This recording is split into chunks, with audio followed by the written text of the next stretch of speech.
Il s'est tenu ce vendredi 23 juin au ministère des Affaires étrangères la cérémonie des remises de brevets aux agents du Bureau technique des contrôles ayant participé à la formation organisée par l'Académie diplomatique congolaise sous les thèmes protocole et étiquette à l'occasion des cérémonies publiques. Dispensée par l'ambassadeur Augustin Wanga, cette formation avait pour objectif de doter aux participants des connaissances qui leur permettront non seulement de mieux se comporter lors des cérémonies officielles, mais également de maîtriser les techniques des correspondances administratives.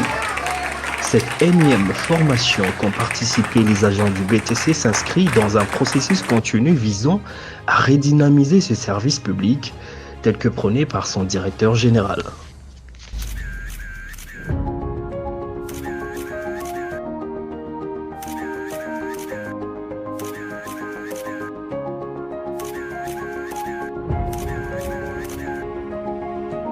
On a appris comment nous devons nous tenir en public, et cela souvent aussi jusqu'en privé.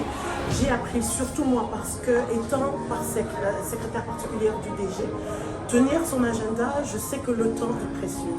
Pas seulement pour lui qui prend rendez-vous, et même pour la personne qui l'attend. Il y a comment se tenir, comment on doit parler en public, qu'est-ce qu'il faut faire pour annoncer les gens, comment me tenir vis-à-vis de lui. Cette formation m'a été d'un grand, mais vraiment d'un grand bénéfice sur plusieurs plans.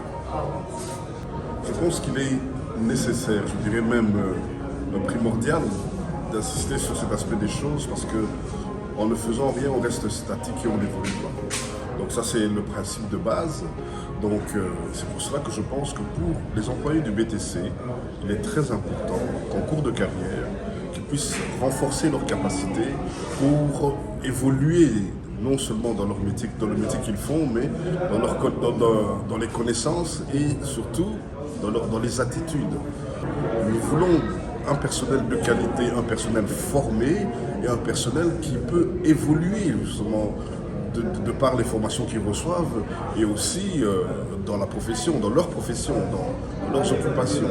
C'est ainsi que j'insiste souvent, donc non seulement sur le plan du protocole, mais aussi sur le plan technique aussi, sur le plan des finances, parce que les choses évoluent, les choses ne restent pas statiques.